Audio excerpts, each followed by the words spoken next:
So until recently, I was living in a place that didn't, we had what we called weather. And as a result of that, I had no idea how much pee was splashing up out of the urinal until I moved here and I started wearing sandals. I didn't know. Like, you know when you peel an orange, and you feel that mist on the back of your fingers? It's like that, except it's pee.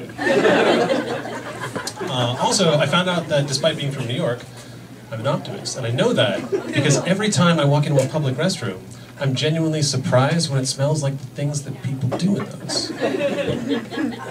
And in a public restroom, there's certain guys who will they'll just like pee all over the seat for no reason.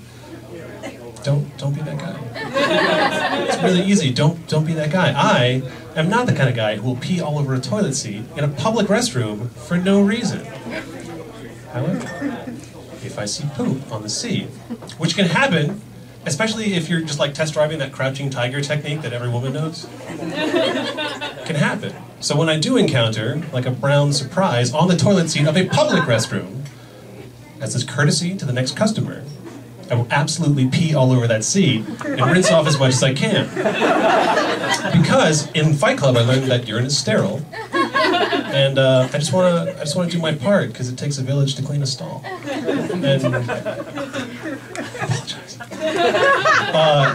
My mom, she would not approve of that method of cleaning poop because my mom, she's old-fashioned. She's from Guyana, and there's literally nothing in the world that I could do that would make her happier than immediately getting married and starting to have kids. Like, not one thing. I mean, I could be elected president tomorrow for defeating ISIS and curing Ebola.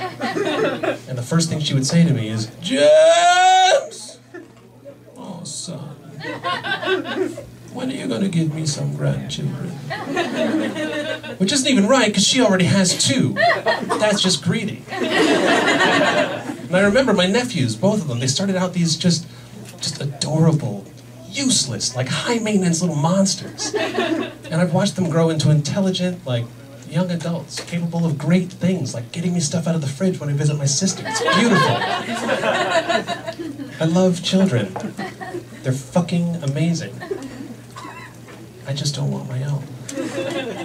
And I remember when I tried out online dating, all the sites, they have a question about that. So I would always say, yeah, maybe someday, which is a lie, because I just wanted to keep my options open, right?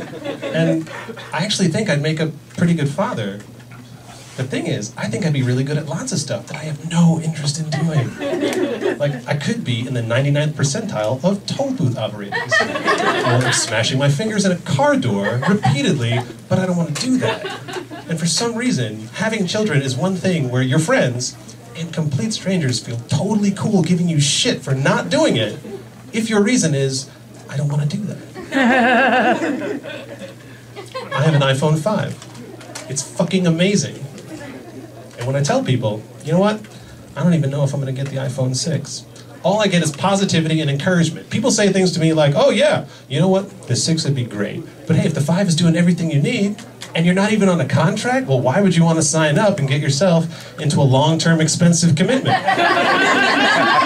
know what? The iPhone 6 is not even that great. I heard the new iPhone, I heard it bends. Does the new iPhone bend? Yeah, if you take like a flat thing and you put like a heavy thing in the middle of it, maybe it bends, so maybe don't do that. It's a little bit like taking a pillowcase full of kittens and saying, hey, is this flammable? Probably.